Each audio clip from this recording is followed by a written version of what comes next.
Hello, I'm back, and today I'm continuing the conversation of planning your college list and how do you create the college list. In the last video, we talked about location and size of campus. So if you need more information on that, go ahead and rewatch that video.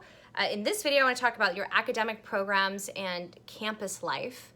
And so academic programs, what are we looking at for that? So unfortunately, most high school students, they don't have the life experience to really know what they're going to do the rest of their lives. That's totally normal. That's fine. If they are lucky enough to kind of know what they want to do, that's great. Obviously, you need to choose a university that supports whatever it is you want to do. I know that seems really common sense, but I swear to you, I see it so much. I'd say a third of the students I work with are trying to choose schools that don't even have a program that they want to do. And sometimes there's reasons for that. But it's if you know what you want to do, like for example, if you want to go be a doctor and you're going to go to medical school, you need to be at a university that has a solid kind of pre-med program. Different universities call it different things, but it's basically a pre-med program. Some universities don't have that. Some universities have stronger ones than others. But you need to look for that. If you think you might want to be an engineer, you need to go to a university that has a good engineering program. Most universities actually do not have engineering programs, so you need to look into that. Now, what happens if you don't know what you want to do in life, which is most students, right?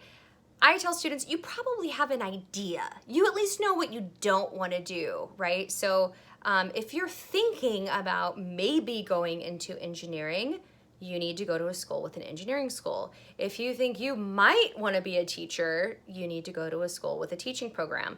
So at least if you kind of think you might be down that direction, you probably want to go to a school with that program, even if you change your mind later, because you're not going to want to transfer later if you end up having to change your mind a lot.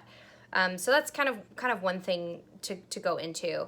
The next variable is campus life, and that's very important. A lot of people underestimate that, but this is a place you're going to be living for the next 4 to 5 years of your life, and you want it to be a place that feels homey and is important to you, and that feels good when you're there. Every university you're going to see has a very different vibe to it, has a different feeling to it, and so you want to be at a place where it feels right for you. And I'll give you an example of that. It's my own personal example, but when I was touring colleges back in the day when I was in high school, I went to a large university here in the Seattle area, and I loved it. I mean, it's beautiful. There's a lot of opportunity. It was definitely a place that I wouldn't mind going, and I would have been very happy going there. But it was so big that, it was hard to really know like what your place was. You could tell that people had a hard time kind of meeting people there. You're gonna watch and go on college tours. Just watch how people interact with each other. You're going to learn a lot by sitting. I always say sit in the, like the center of campus, wherever a lot of students are walking by, sit in the cafeteria and just watch people, because they're going to tell you what that community is like. And then I went to my now alma mater, and it just felt really good. Now, it's not the most beautiful campus. It's not in the best area, but man, the people are incredible there. And it's all about community. That's where my alma mater, it's always about community. Everything about the campus and the brand of the university is about community, and it's about relationships with people. And so I went there and I was on tour, and I just loved walking through the dorms. It's crazy to just sit there and walk through the dorms and everybody's door is open. Everybody was running back and forth between each other's dorms. It wasn't this closed door policy. You could tell people were accepting. You watch people walk by in the hallway and everybody's like, oh, hey, I'll see you at lunch, or, oh, hey, how was that last class? Just kind of going back and forth. You don't actually see that at a lot of campuses.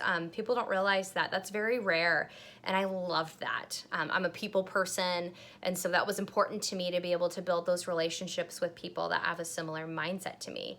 And so that's something to think about. Sports, if there's activities you want to be involved in, that's part of campus life. For me, I'm a big football fan, so there was no way I was going to a college without a football program.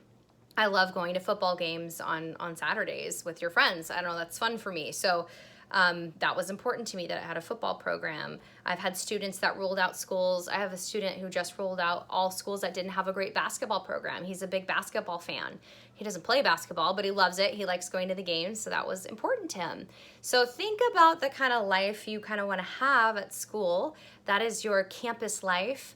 And the best way to find it is to go on tours and just watch, people watch, and see what people say. Go talk to other students, ask them those kind of questions, and just see what happens. But that's a very important part into creating your college list. So I hope you found that helpful. Again, that's a second part of a 4-part series. In the next video, we're going to be talking about cost. I know you're wondering where that was coming. Cost is a big one. I'll be spending some time on that one.